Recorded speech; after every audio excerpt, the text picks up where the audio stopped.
Hi everybody, welcome today at Yoga Wisdom. I want to explain something today I've discovered myself in my own body about back bends and inner thighs, and even how your inner thighs are activating while you're standing. So let's see if your back bends are actually a little bit limited because of your inner thighs.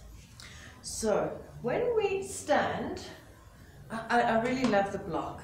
When we place the block between the thighs and just hold, already so much is coming into play. Big toes are pressing down, you're sending the energy down into the earth.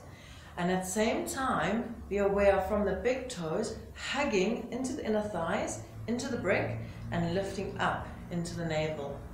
Then my lower back feels long. My thighs are pressed back, but my hips are raised up in the front. And my glutes are activating down. So you find a very nice lengthening of the lower back. So sometimes to save the lower back, we find that we want to do that even more. But there could be a point where you're pushing that a little too much and losing the lift from the inner thighs.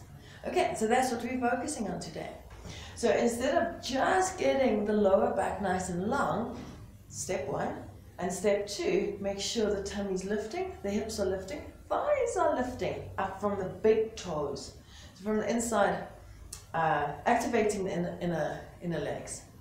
Okay, so I think I've said it really, but it does continue from your lifting up from your inner thighs.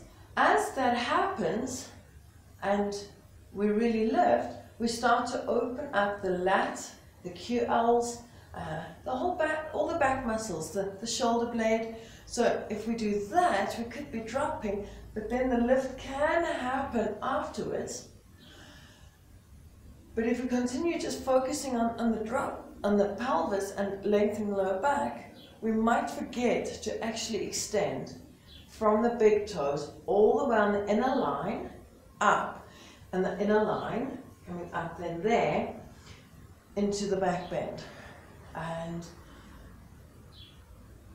so let's try it in a normal Surya Namaskar doing a back bend. So feel it with a brick, then try and replicate the feeling without the brick. And keep practicing. So it really truly is, for me, it's a feeling of Mula Bandha, the root lock squeezing into the lower pelvis. And then the other one, where you're activating in the belly, so you activate the base, then you activate at the belly, it really is Uddiyana Bandha, a lighter version of the full Nauli exercise Uddiyana Bandha. Okay, so we're pressing down into the feet, lifting up, relaxing and lengthening up, then making sure that I'm lifted and then letting the hips go forward, but not by you really extending and at the same time activating the inner thighs and extending. Okay, so that's my new awareness in my body. And the camel, so the way I feel it is, instead of just pushing the pelvis forward, I help the pelvis to lift, to come forward, but to lift. And then I'm really grounded through the feet and opening out into the back line.